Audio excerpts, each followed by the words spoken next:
आप पाकिस्तान में या इंडिया में पैदा होंगे, ये आपका और आपके पेरेंट्स का डिसीजन नहीं था।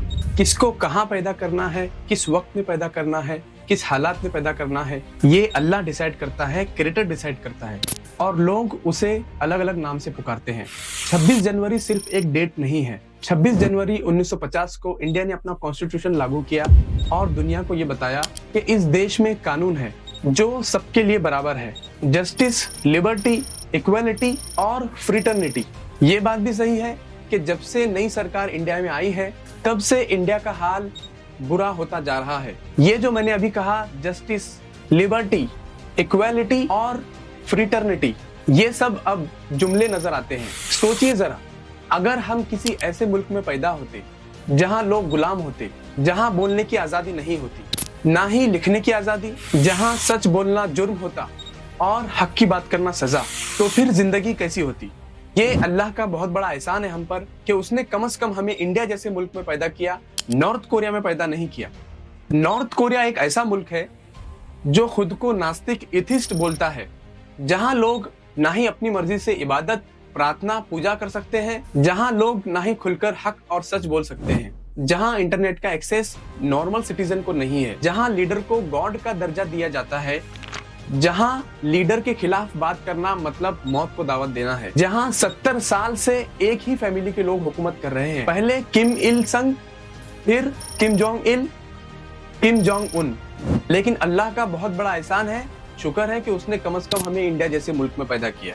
ये मुल्क जैसा नजर आ रहा है वैसे 1947 के पहले नहीं था। इस मुल्क के लिए हमारे बुजुर्गों ने और हर मजहब के लोगों ने अपनी जानें कुर्बान की। लेकिन ये बात भी सही है कि धीरे धीरे अब इंडिया जैसे 1947 के पहले था वैसे ही अब होता जा रहा है। जो भी इंडिया में पैदा हुआ उसकी जिम्मेदारी है सच का साथ देना, सबकी बात करना, सबकी बात सुनना, हक पर चलना, हक की बात करना, इंसाफ की बात करना और सबसे बड़ी बात उस निर्माता, उस क्रिएटर, उस अल्लाह की इबादत करना जिसने हमें ऐसे मुल्क में पैदा किया जहां बहुत सारे मजहब के लोग एक साथ अमन से रहते हैं। अगर आप सच्चे इंडियन हैं तो सच बोलो, सच का साथ दो, अगर सच तुम्हारे खिलाफ ही क्यों ना हो, अगर सच से तुम्हारा नुकसान ही क्यों ना हो।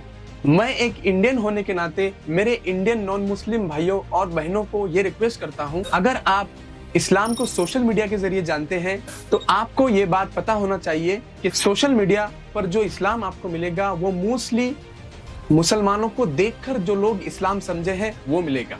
मुसलमान इस्लाम नहीं है, मुसलमान इस्लाम का फॉलोअर है, इस्लाम को मानने वाला है। मुसलमान अच्छे भी होते हैं और बुरे भी होते हैं। तो आप किसी मुसलमान को देखकर इस्लाम को जज मत कीजिए। अगर आपको इस्लाम जानना है तो आप कुरान का ट्रांसलेशन और लास्ट प्रॉफिट मोहम्मद सल्लल्लाहु अलैहि वसल्लम की सीरत की स्टडी कीजिए।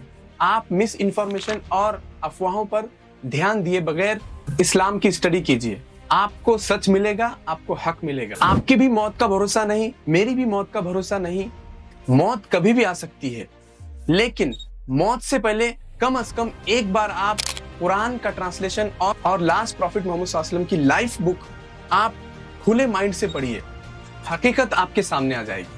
मैं एक इंडियन मुस्लिम होने के नाते भी अपने इंडिया के मुसलमानों से ये बात कहना चाहता हूँ कि अल्लाह के रसूल सल्लल्लाहु अलैहि वसल्लम ने अपने आखिरी खुतबे में कहा था, जो लोग यहाँ मौजूद है वो लोग गैर मौजूद तक ये पैगाम को पहुँचाए। तो हमारी ये जिम्मेदारी है मेरे भाइयों कि कुरान सबके लिए हिदायत है और अल्लाह के रसूल सल्लल्लाहु अलैहि वसल्लम सबके लिए रहमत बनाकर भेजे गए हैं। तो कुरान का ट्रांसलेशन और अल्लाह के रसूल सल्लल्लाहु अलैहि वसल्लम की सीरत का ट्रांसलेशन अपने नॉन मुस्लिम दोस्तों को दीजिए, अपने आसपास के नॉन मुस्लिम्स को दीजिए पढ़ने के लिए, क्योंकि उनका भी हक है कि वो अपने हकीकी रब अल्लाह को पहचाने और लास्ट प्रॉफिट मोहम्मद सल्लल्लाहु अलैहि वसल्लम अपने रसूल के बारे में वो जाने। मेरे भाइयों, इस्लाम सवाल करने की आज़ादी देता है। इस्लाम डिबेट और डायलॉग के लिए हमेशा रेडी रहता है क्योंकि इस्लाम सच पर खड़ा है। तो आइए इस 26 जनवरी में न सिर्फ हम झंडा लहराएं बल्कि सच के साथ खड़े हों, इंसाफ की बात करें और शुक्र अदा करें उस अल्लाह का, उस निर्माता का, उस क्रिएटर का जिसने हमें कम से कम इंडिया जैसे मुल्क में पैदा किया, गुलाम मुल्क में पैदा नहीं किया। अगर आप सच नहीं बोल सकते तो सच का साथ दीजिए, सच बोलने वालों के साथ खड़िए। अगर आप इस चैनल पर नए हैं तो चैनल को सब्सक्राइब कर लीजिए और इस वीडियो को زیادہ سے زیادہ اپنے مسلم اور غیر مسلم دوستوں تک شیئر کیجیے. جزاک اللہ بھائیوں. ملتا ہوں کسی نئے ویڈیو میں. السلام علیکم ورحمۃ اللہ وبرکاتہ.